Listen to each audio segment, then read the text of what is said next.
Thank you. Let's go to Senator Simons, please. Thank you very much, Mr. Chair, and thank you so much for joining us from Prague.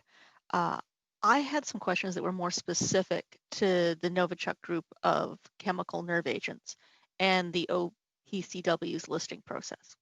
As I understand it, Novichok agents have been with us in various forms dating back to the days of the Soviet Union. And as I understand it also, there are hundreds, if not thousands, of different types of or strains or varieties of Novichok agents.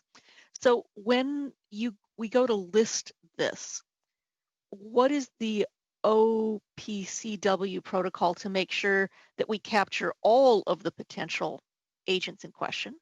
Then I had a separate question, which perhaps shows my complete ignorance of this. The known incidents we have of the use of Novichok agents very recently were extremely targeted. They were assassinations rather than the kind of broad chemical weapon attacks we've seen in other countries. And do we know scientifically if Novichok agents can be aerosolized, used as weapons of mass destruction, rather than in the very targeted, specific way we've seen them used to date? Madame Stromiskova, please proceed. Yeah, thank you very much. I must say that on the aerosolization possibility of Novichoks, I would have to ask my scientific advisor. So I would happily go back to you, Senator, on that in writing, because this I don't want to venture into. I'm not a chemist myself. I'm a lawyer by formation, so I won't venture to speculate. But in terms of listing, very pertinent question, in fact, specifically relating to Novichoks, but also to other chemical weapons, because the chemistry, as I've learned since my posting at the OPCW, is a very rich science, and you have a myriad of possible formulas from the different families of chemical weapons agents. And this same goes for the Novichok family. So we know that the chemical agents used, the nerve agent used in Salisbury and Amesbury, belong to the family that are under the umbrella, usually in open sources, referred to as Novichoks, although this is not a scientific term really, but widely used. This is why a group of state parties has decided to initiate the inclusion of these agents and the families in the convention's schedules. This has been successfully completed about a year ago, and this is why you are dealing with the amendment to the implementation bill today.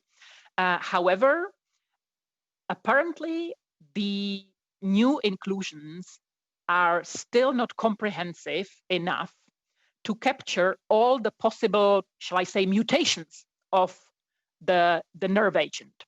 And we already know that the chemical used in the poisoning of Mr. Navalny shows similar structural characteristics, but the results of the analysis that we have at our disposal suggests that this specific agent is not yet on the convention schedule. So now it is entirely up to state parties' discretion to consider whether perhaps a new addition is needed to cover also this one. Whether it is even possible to include all the various variations of the Novichok family agents, I wouldn't venture to say. What I know from our scientific colleagues about this is that at some point the chemical variations lose their toxicity.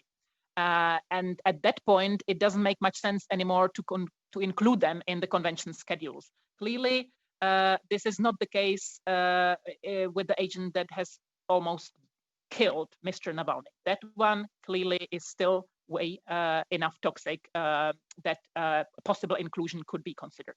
Thank you.